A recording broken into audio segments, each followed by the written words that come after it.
It was during our teachers' strike 2 years ago that I realized the impact I could have on our education system and policy.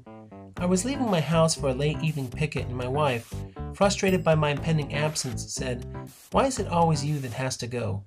Instinctively I replied, "Somebody has to be willing to do it. If not me, then who? And how can I expect others to step up and lead if I'm not willing to do by example?" My wife understood and has steadfastly supported my involvement in education activism ever since. The strike lasted a week and I became increasingly involved on the line. But it was that night, when presented with that question, "Why am I involved?" that catalyzed my resolve to do more for education than I was expected to. I would fight for sound education policy as well. Life as a teacher is frustrating. It's particularly frustrating when so-called ed reformers disparage our professionalism, our expertise, or our efforts. So when a well-known controversial reformer called out Seattle teachers for their boycott of the MAP test several months ago, we as teachers were frustrated. But in our frustration grew our resolve.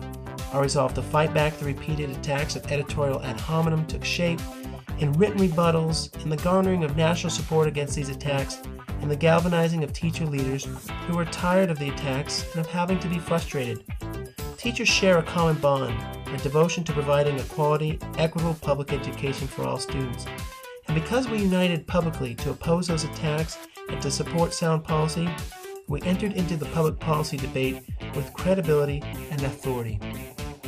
We cannot sit idly by while ed reformers and politicians hijack the direction of public education.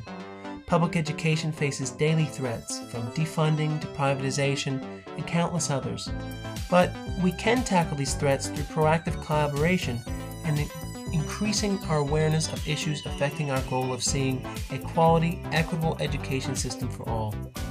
A growing community of teacher leaders already collaborate on engaging the most relevant education topics on a daily basis. This group's dynamic new platform, the Center for Teaching Quality's online Collaboratory. Teachers, like you, who have chosen to commit their lives to advancing public education, whether inside the classroom or out, are discovering a community with unparalleled access to innovative ideas and rich dialogue. So I invite you to join me and thousands of other educators to join the CTQ Collaboratory at www.teachingquality.org. Together, we can answer the question, "Why am I involved?" with "Because I have more to give," and draw on our collective knowledge and experience to be innovative leaders and positively shape the future of public education.